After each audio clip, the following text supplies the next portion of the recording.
কবিতাৰ শিৰোনাম গাহৰি, কবি ৰাতুল কুমাৰ লাহন। এবাৰে মাথোন হৈছিল ভগৱানৰ পৰা অৱতাৰ, এবাৰে হৈছিল গাহৰি তেলৰ কাৰণে চিপাহীৰ বিদ্ৰোহ।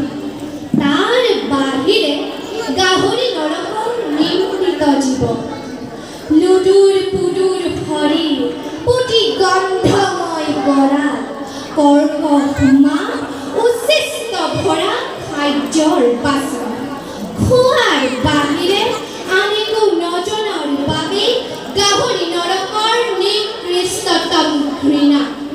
গাহৰি কঠোৰতকৈ কঠোৰ অৱজ্ঞা, প্ৰভু ভক্ত নহয় বাবে স্বৰ্গাৰোহণ কিংবা প্ৰাতঃভ্ৰমণৰ মন্দিৰ নহয় গাহৰি।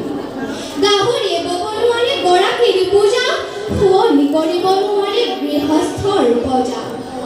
আগচোতালত গাহৰিৰ প্ৰৱেশ অবৈধ, জনসভাতো কুচি গাহৰি নিষিদ্ধ। জীৱন যুঁজৰ সৰ্বত্ৰ গাহৰি নিন্দিত অপাচিত, কিয়নো গাহৰিয়ে কেৱল খাবলৈ জানে, আন একোকে নাজানে। সমৰসজ্জাৰ দুৰ্জয় যুঁজাৰু নহয় গাহৰি, সমাজ বিপ্লৱৰ আখৰাত গাহৰিৰ অদ্যপি নাই। গাহৰিক লৈ সাহিত্য নহয়, নীতিশাস্ত্ৰও নিমান গাহৰিৰ দুৰ্দশা, কিয়নো খোৱাৰ বাহিৰে গাহৰিয়ে একোকে নাজানে। গাহৰি খকুৱা, গাহৰি লেতেৰা, গাহৰি কেলেহু, সৰ্বক্ষণ গাহৰিয়ে খাই থাকে গাহৰিৰ দৰে। সেইবাবে নৰকৰ যত সমস্ত বদনাম গাহৰি। আৰু এবিধ প্ৰাণী আছে গাহৰিৰ দৰে, যি কেৱল খায় আৰু খায়, ৰাইজৰ সেৱা কৰিম বুলি খায়, নিবনুৱা চাকৰি দিম বুলি খায়, দৰিদ্ৰ ঘৰ দিম বুলি খায়।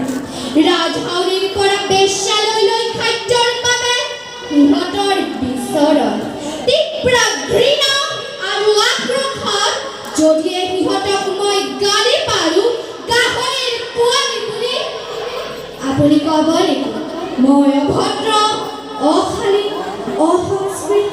ধন্যবাদ।